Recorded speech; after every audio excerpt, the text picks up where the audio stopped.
On to item 5.02, presentation regarding the state of Jefferson. And I believe Mr. Baird is going to start off. Baird.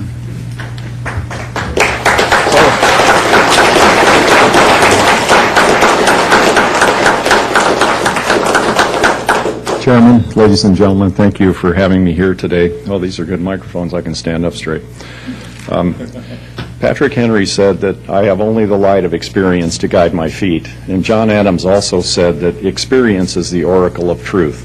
So what we would like to do here today is look at the history of California, and at least for the last 50 years, and going back to about 1926 and as far back as 1850 in some cases, to see where we can go next and what's happening to us now.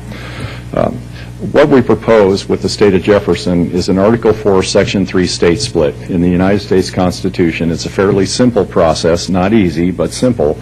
And it is, I'm paraphrasing, nor shall any state be formed from the territory within another state or two adjoining states unless the state legislature agrees and Congress agrees. That's the process. The Founding Fathers put this in the Constitution because they must have recognized the need for this going forward. And in fact, state split has been accomplished at least 4 times in our history. The latest one was Massachusetts from Maine. Oh, I'm sorry, it was West Virginia from Virginia in 1860, Massachusetts from Maine in the 1850 Compromise, and that was a direct Article 4, Section 3 state split. They made 3 attempts at it with the Massachusetts legislature, and finally in the 1850 Compromise, the legislature of Massachusetts agreed to allow Maine to separate, and then Congress agreed as part of the 1850 Compromise. West Virginia from Virginia, Tennessee from Virginia. And so we come to a place now where we have to ask ourselves, is California governable? And I say to you that it's not, and I think the people in this room would agree. And on June 3rd, we'll be able to count 7 counties totaling 350,000 people that agree with that as well. Our economy is in decay. Our children are growing up and leaving because they can't get jobs here. We have mountains of debt. We have problems that weren't here 50 years ago. And there is some causality to that, which I'll get to in a minute. But first of all, the way we got here was lack of representation. We have no representation in the rural state in Sacramento, none whatsoever. Your vote is irrelevant. The people in this audience are irrelevant. My vote's irrelevant. No matter what it is that we want, we have 4 representatives or 5, depending upon how you count northern rural California. And the city of Los Angeles alone has 35 representatives, 35. No matter what it is we want, unless the city of Los Angeles agrees, we're not going to get it. There are literally 3 cities in this state that drive all political agendas in this state, and we are powerless to do anything about that. Even 25 years ago or 30 years ago, we had a rural caucus, and there was some leverage there. Now there is not, because the population in the urban centers has grown so much that they literally have enough representatives to vote down anything and everything we want and need to do. And the result of that is economic devastation of the North State, and I think that's pretty plain for anybody to see. We have no jobs, regulations are killing us, we've been cut out of our resource-based businesses, farming is in danger, logging is gone, mining is gone, energy production is in doubt because the governor of the state of California refuses to call hydroelectric power renewable energy, if you can believe that, and he has the support of urban legislators. That's just the fact. And these things, by the way, to us, are not partisan issues. We don't fight like that here. We don't say to people, well, you're just a Democrat and that's why you don't agree. It's not our way. We fight about issues, but I find very few times in our discourse throughout this state of Jefferson, the term party never comes into play, because this is about inclusion and representation for all the people of the North State to do any of the things we want and need to do. Now, what are some of the situations that we find ourselves in? Well, first of all, $420 billion in debt. Now, the state admits to $142 billion, but CaliforniaDebtClock.org and the state controllers say it's more like $420 billion.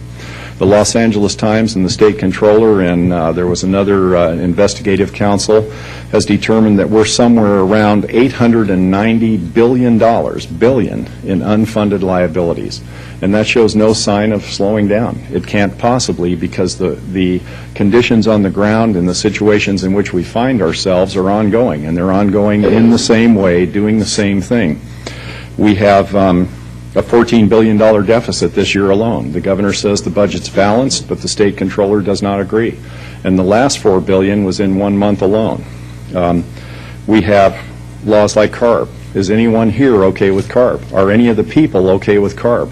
I have a $7,000 tractor, which I am now a criminal over because I will not put a $20,000 exhaust filter on a $7,000 tractor in a place where our air could set the standards for the nation. It's the cleanest, purest air you've ever seen.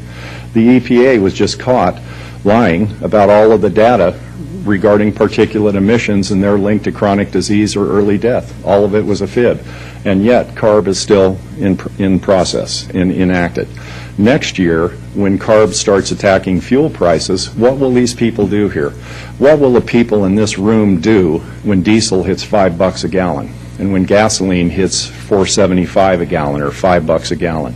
I have an employee at my radio station, and she now buys her gasoline 1 gallon at a time.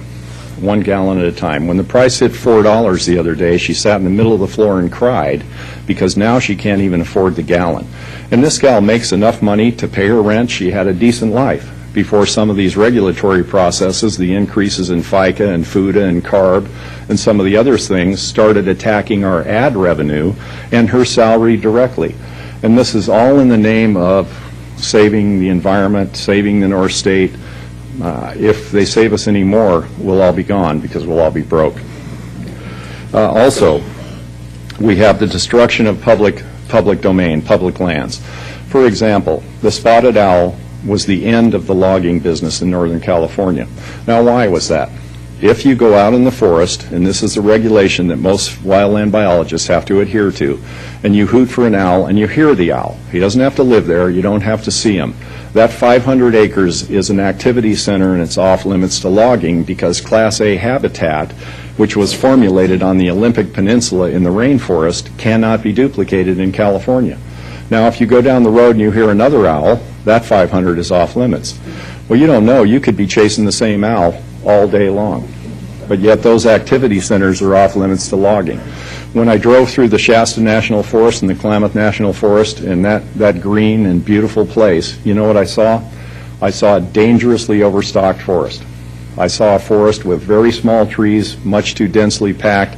The smaller trees can't get any light, they're dying, and they're leaning over onto the big trees, and that's the ladder fuel that causes a catastrophic wildfire.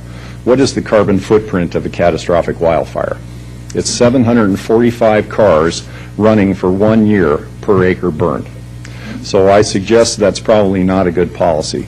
We've had catastrophic wildfires in Siskiyou County that burned so hot it melted the topsoil into volcanic glass, and that's because of a failed forest policy. Now, if it worked, it might be another story. But how are the owls doing? Well, according to California Fish and Wildlife, their populations are crashing. In fact, it wasn't the forest at all that's killing them. Now it's another owl that we're going to start shooting these other owls. But yet we still cannot log because the activity center is still the law. Even though California Air Resources Board was caught lying about the particulate data, CARB is still the law. So the lie promulgates the regulation.